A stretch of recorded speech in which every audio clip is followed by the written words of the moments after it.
Techni Cam.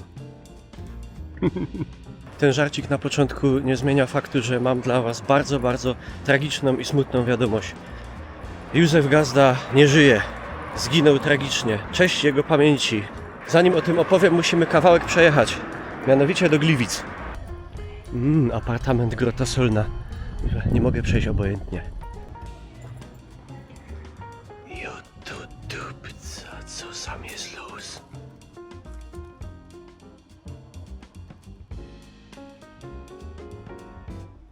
Ale sam jest zimno. Proszę wyjść. Gipko, gipko, gipko, gipko, gipko, gipko do Gliwic, do Gliwic, do Gliwic.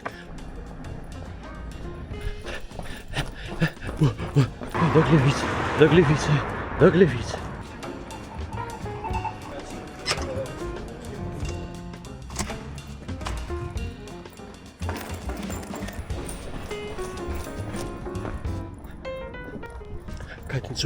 Kajtencuk. Opóźnieniem około 15 minut. Opóźnienie pociągu może ulec. Za opóźnienie pociągu przepraszamy. Co mi to? Po waszych przeprosinach. Gipko, gipko, gipko, gipko, gipko, gipko, gipko, gipko, gipko, gipko, gipko.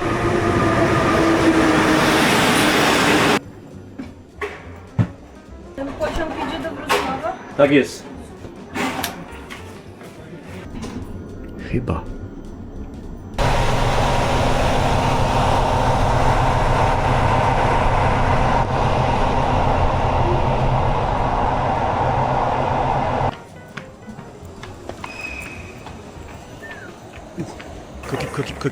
Gipko.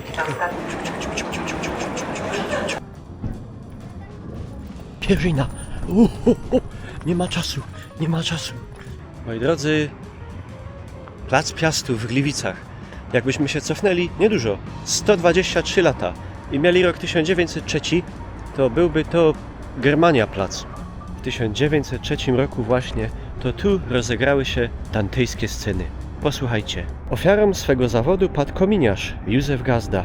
W poniedziałek po południu znajdował się przy pracy swej na dachu pewnego domu przy placu Germanii, a przechodząc na dach sąsiedniego domu, pośliznął się i wydając ostatni krzyk śmiertelnego strachu, spadł na podwórze i rozbił sobie czaszkę o kamienie, tak że śmierć nastąpiła na miejscu, co też stwierdził przywołany lekarz. Gazda, który liczył dopiero 28 lat, był trzeźwym człowiekiem, zwinnym pracownikiem i dobrym ojcem rodziny, która opłakuje w nim swego żywiciela, patrząc z rozpaczą w czarną przyszłość. Ojciec Gazdy był robotnikiem w fabryce papierów w Mikołowie, gdzie właśnie w zeszłą sobotę poniósł także śmierć przez wypadek przejechany przez wóz. Tak więc jeszcze ojciec nie był pochowanym, a już syn za nim pośpieszył.